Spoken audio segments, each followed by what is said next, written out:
স্বাগত দীপ্ত সংবাদে আপনাদের সাথে আছে আমি তাওসিয়া ইসলাম। তীব্র ঘূর্ণিঝড় রিমাল উত্তর দিকে অগ্রসর হয়ে উপকূল অতিক্রম করে বর্তমানে খুলনার কয়রার কাছে অবস্থান করছে। এটি আরও উত্তর দিকে এগিয়ে বৃষ্টিপাতের মাধ্যমে ২-৩ ঘন্টার মধ্যে দুর্বল হয়ে পড়বে। সকালে ঘূর্ণিঝড় রিমাল সংক্রান্ত বিশেষ বিজ্ঞপ্তিতে এ তথ্য দিয়েছে আবহাওয়া অধিদপ্তর। এতে আরও জানানো হয়, ঘূর্ণিঝড় কেন্দ্রের ৬৪ কিলোমিটারের মধ্যে বাতাসের একটানা সর্বোচ্চ গতিবেগ ঘন্টায় ৯০ কিলোমিটার, যা দমকা থেকে ঝোড়ো হাওয়া আকারে ১২০ কিলোমিটার পর্যন্ত বৃদ্ধি পাচ্ছে। পায়রা ও মোংলা সমুদ্র বন্দরকে ১০ নম্বর মহাবিপদ সংকেত দেখিয়ে যেতে বলা হয়েছে।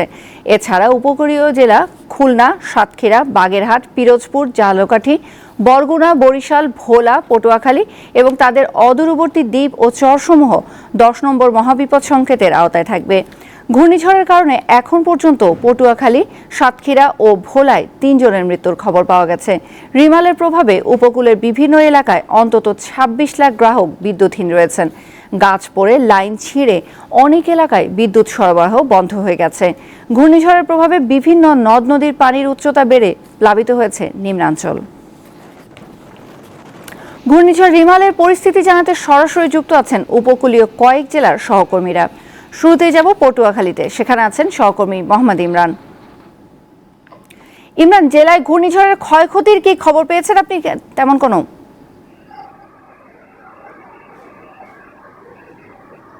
আমরা আসলে এই এলাকা কিন্তু একেবারে বিদ্যুৎহীন এবং নেট খুবই দুর্বল। তারপর আমরা চেষ্টা করেছি খবর নেওয়ার জন্য। পটুয়াখালী কিন্তু এই ঘূর্ণিঝড় রিমালের প্রভাবে কিন্তু বেশ কিছু বেড়িবাঁধ বিধ্বস্ত হওয়ার আমরা খবর পেয়েছি। এছাড়া অসংখ্য বাড়িঘর কিন্তু বিধ্বস্ত হয়েছে এবং এখানের যে গতকালকে রাতে এবং গতকালকে দিনে কিন্তু জোয়ারের ২ দফা পানিতে বেশ কিছু এলাকা কিন্তু প্লাবিত হয়েছে। এই ভেরিবাঁধ ছুঁয়ে কিন্তু পানি ভিতর প্রবেশ করে প্লাবিত হয়েছে। এই মুহূর্তে আমি রয়েছি পটুয়াখালীর কুয়াকাটার যে এলডিডির যে গেস্ট হাউস আছে সেই গেস্ট হাউসের পাশে। আমরা বর্তমানে এত পরিমাণে যে ঝড় চলছে, ঝড়ো বাতাস যে চলছে, কুয়াকাটার সমুদ্র সৈকত একেবারে সৈকত এলাকায় থাকতে না পারে কিন্তু এখানে আমরা আশ্রয় নিয়েছি। আপনাদের যদি একটু দেখানোর চেষ্টা করি, এখানে কিন্তু ঝড়ো হাওয়া বইছে এবং সেই সঙ্গে কিছুক্ষণ আগে কিন্তু এখানে ভারী বৃষ্টি হয়েছে এবং এখন কিন্তু গুড়ি গুড়ি বৃষ্টি হচ্ছে। আমি আপনাকে আরেকটি বিষয় জানিয়ে রাখি, এই ঘূর্ণিঝড় রেমাল মোকাবেলায় কিন্তু প্রশাসন অনেকটা তৎপর ছিল। গতকাল রাত থেকে যে সকল মানুষ বেড়িবাঁধের বাইরে বসবাসকারী ছিল তাদেরকে কিন্তু নিরাপদ আশ্রয় কেন্দ্রে নেওয়া হয়েছে। এই কলাপাড়া উপজেলায় কিন্তু প্রায় ১৩,০০০ মানুষকে কিন্তু এই নিরাপদ আশ্রয় কিন্তু নেওয়া হয়েছে, সেটা আমরা লক্ষ্য করেছি। এছাড়া গতকাল কিন্তু আমরা এই কুয়াকাটা সমুদ্র সৈকত এলাকায় টুরিস্ট পুলিশ, থানা পুলিশ, নৌ পুলিশ সহ প্রশাসনের সকল কর্মকর্তাদের কিন্তু আমরা তৎপরতা কিন্তু আমরা লক্ষ্য করেছি। আরেকটি বিষয় আপনাকে জানিয়ে রাখি, এখন এই মুহূর্তে কিন্তু ঘূর্ণিঝড় রেমালের প্রভাবে উপকূলীয় এলাকায় প্রচন্ড ঝড়ো বাতাস বইছে, বৃষ্টি হচ্ছে এবং কুয়াকাটা সংলগ্ন যে বঙ্গোপসাগর রয়েছে সেই বঙ্গোপসাগর কিন্তু একেবারে বিক্ষুব্ধ অবস্থায় রয়েছে। তো তৌসিয়া, পটুয়াখালী থেকে আসলে আমার কাছে এই ছিল সর্বশেষ। ইমরান, আপনি সাবধানে থেকে সংবাদ সংগ্রহ করতে থাকুন, আমরা আবার আপনার কাছে ফিরব পরের সংবাদে। এবারে জানবো বাগেরহাটের খবর। তবে বাগেরহাটে যাওয়ার আগে আমরা সরাসরি চলে যেতে চাই বরিশালে ঝড়ো হওয়ায় নির্মাণাধীন একটি ভবনের একাংশ ধসে ২ জনের মৃত্যু হয়েছে। প্রবল বৃষ্টিতে তলিয়ে গেছে নগরীর বিভিন্ন এলাকা। বিস্তারিত জানাতে সেখান থেকে সরাসরি যোগ দিচ্ছেন সহকর্মী মর্তুজা জুয়েল। ২ জনের মৃত্যুর খবর পেয়েছি আমরা, সে বিষয়ে একটু বিস্তারিত আমাদের জানাবেন, সেই সাথে নদী বন্দরের অবস্থা কি সেগুলো একটু জানাবেন।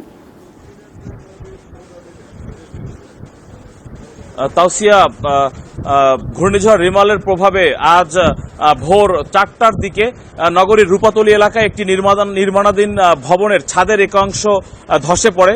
বিদ্যুৎ বিচ্ছিন্ন অবস্থায় আসলে কোনো কিছু বুঝে ওঠার আগেই অনাকাঙ্ক্ষিতভাবে ২ জনের প্রাণহানি ঘটে। কোতোয়ালি থানা পুলিশের পরিদর্শক মোহাম্মদ জলিল তিনি আমাদেরকে জানিয়েছেন যে ৩:৩০ থেকে ৪টার মধ্যে ভবনটি রূপাতলী এলাকার যে বাসস্ট্যান্ড টার্মিনাল মোড়, সেখানে 5তলা ভবনের 5ম তলা সেটি নির্মাণাধীন ছিল। কয়েকদিন পূর্বে সেই ছাদ ঢালাই দেওয়া হয়েছিল, সেটি আসলে প্রবল বৃষ্টি এবং বাতাসের কারণে এক অংশ ধসে পড়ে। সেখানে ঘুমন্ত অবস্থায় ওই ভবনেরই নিচতলার একজন দোকানের মালিক এবং একজন শ্রমিকের ঘটনাস্থলেই মৃত্যু ঘটে এবং সেখানে থাকা আরও একজন শ্রমিক গুরুতর আহত অবস্থায় তাকে বরিশাল শেরে বাংলা মেডিকেল কলেজ হাসপাতালে ভর্তি করা হয়েছে। তবে এরপরে আর কোনো বাড়তি হতাহত বা দুর্ঘটনার সংবাদ আমরা পাইনি। এর বাইরে তাওসিয়া কিন্তু প্রচন্ড বাতাস এবং বিরতিহীন বৃষ্টিপাত চলছে।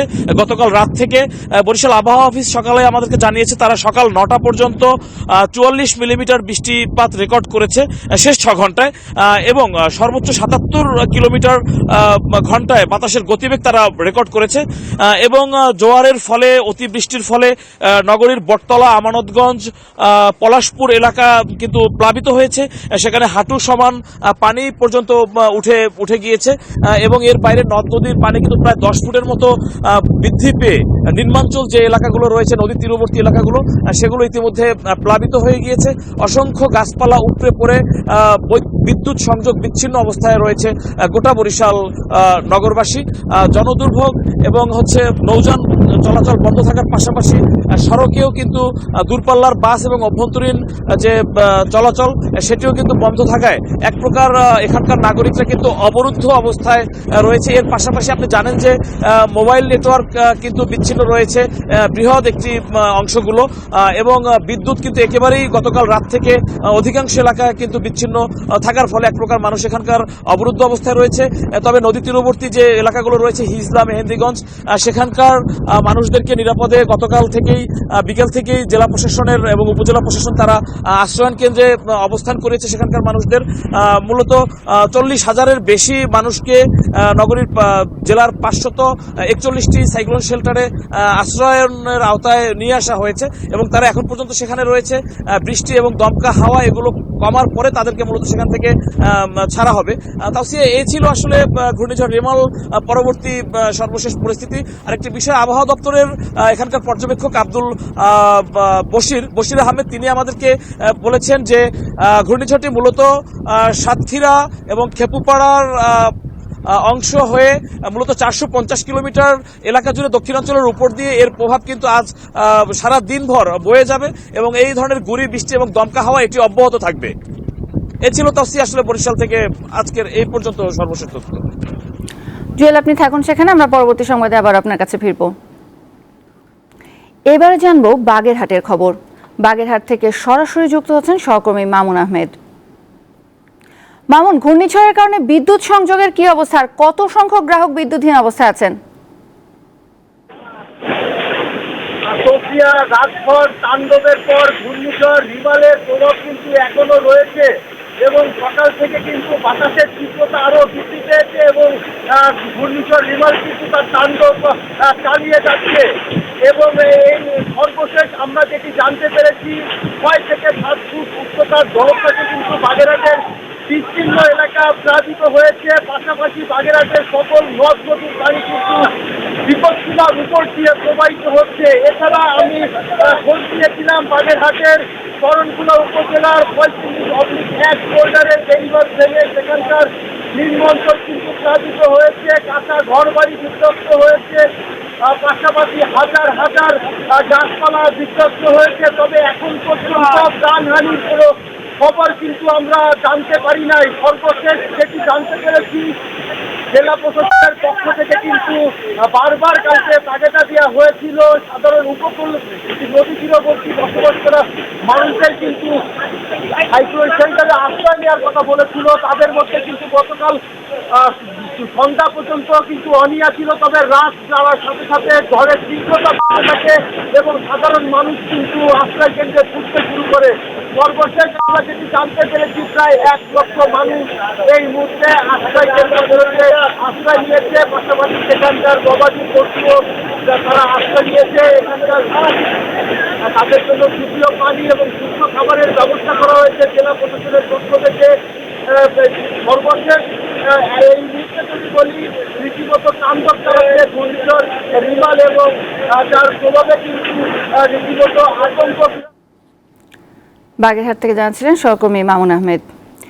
ঘূর্ণিঝড় রিমালের আরও খবর যাব আমরা, তবে তার আগে ঘুরে আসতে চাই অন্যান্য প্রসঙ্গ থেকে। পরিবেশ ও প্রকৃতি সংরক্ষণে কুমারিকা সেভ দ্য নেচার উদ্যোগের প্রথম ধাপে প্লাস্টিক দূষণ রোধে একযোগে কাজ করে চলেছে কুমারিকা ও গার্বেজম্যান। কুমারিকার এই কার্যক্রমের অধীনে 2023 সালের অক্টোবর থেকে এখন পর্যন্ত প্রায় 1000 বাড়ি থেকে মোট 7414 কেজি প্লাস্টিক বর্জ্য সংগ্রহ করা হয়েছে। সংগৃহীত এসব প্লাস্টিক নিয়মিত রিসাইকেল করা হচ্ছে বলে সংবাদ বিজ্ঞপ্তিতে জানানো হয়। কুমারিকা সেভ দ্য নেচার কার্যক্রমে অংশ নিতে পারবেন যে কেউ। এজন্য ওয়েবসাইট ভিজিট করে সাইন আপ করতে হবে।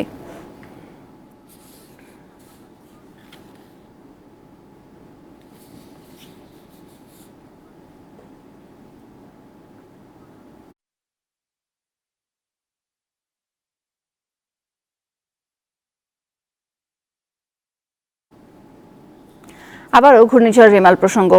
খুলনায় ঘূর্ণিঝড়ের প্রভাব নিয়ে বিস্তারিত জানাতে সরাসরি যোগ দিচ্ছেন সহকর্মী ইয়াসিন আরাফাত। ইয়াসিন, খুলনার কোন কোন অংশ সবচেয়ে বেশি ক্ষতিগ্রস্ত হয়েছে ঘূর্ণিঝড়ের কারণে, আর সুন্দরবন নিয়ে কোনো তথ্য পেয়েছেন কি?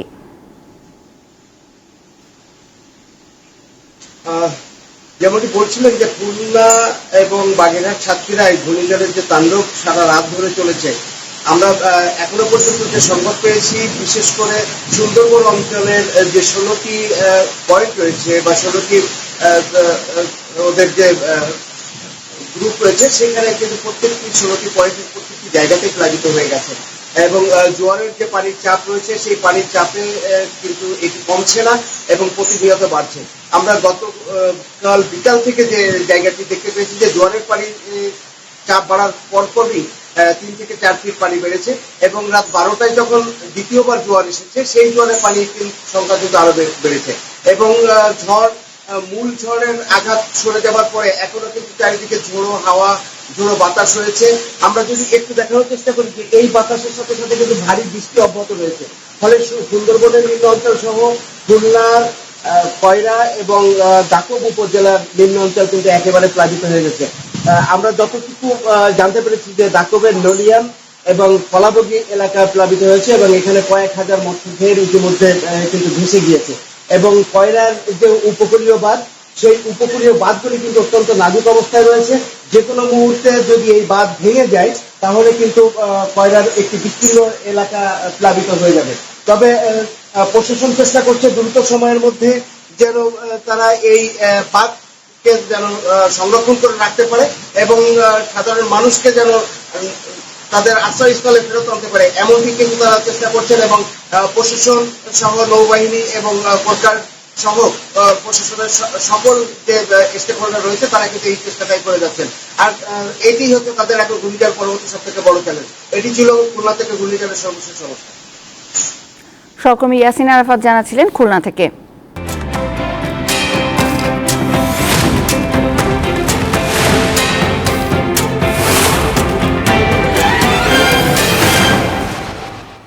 এবার জানাবো এক নজরে দৈনিক পত্রিকার শিরোনাম। আমার হাতে শুরুতেই আছে দৈনিক প্রথম আলো। তাদের প্রধান শিরোনামে আমরা দেখতে পাচ্ছি ছবি সহ তারা গুরুত্ব সহকারে ছেপেছে ঘূর্ণিঝড় রিমালের খবরটি। ঘূর্ণিঝড় রিমালের আঘাত, জলোচ্ছ্বাস, ভেঙেছে বাঁধ।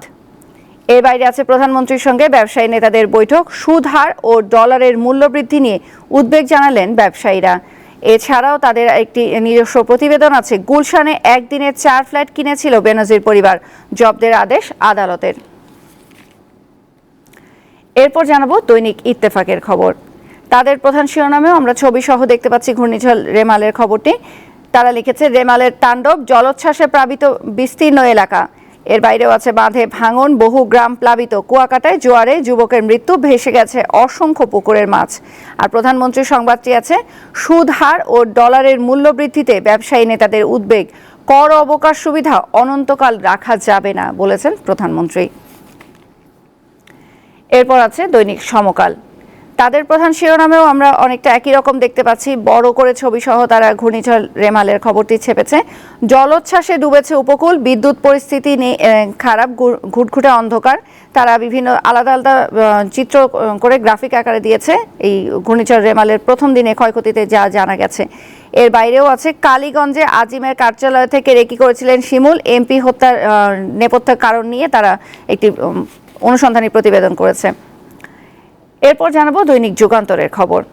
তাদের প্রধান শিরোনামটিও অনেকটা একই রকম, প্রায় আমরা সব পত্রিকায় দেখতে পাচ্ছি ছবি সহ ঘূর্ণিঝড় রেমালের তাণ্ডবের খবর। আর লিখেছে তারা, উপকূলে রেমালের আঘাত, কোথাও কোথাও 6 থেকে 8 ফুট উচ্চতার জলোচ্ছ্বাস, তলিয়ে গেছে সুন্দরবন। আরও আছে, হিসাব মেলায় মিশনে রাজি আমানুল্লাহ, মৃত্যুর আগে সঞ্জীবায় স্বর্ণের দাবি। এটি হচ্ছে ঝিনাইদহ 4-এর এমপি আনার হত্যা মামলার বিষয়ে তাদের নিজস্ব অনুসন্ধানী প্রতিবেদন। এই ছিল আজকের প্রধান প্রধান পত্রিকার সংবাদগুলো। শেষ করছি দীপ্ত সংবাদ। আমাদের পরবর্তী সংবাদ বেলা 12টায় দেখার আমন্ত্রণ রইল। এছাড়া অনলাইনে আরো নতুন নতুন তথ্য পেতে যুক্ত থাকুন দীপ্ত ডিজিটাল প্ল্যাটফর্মগুলোতে।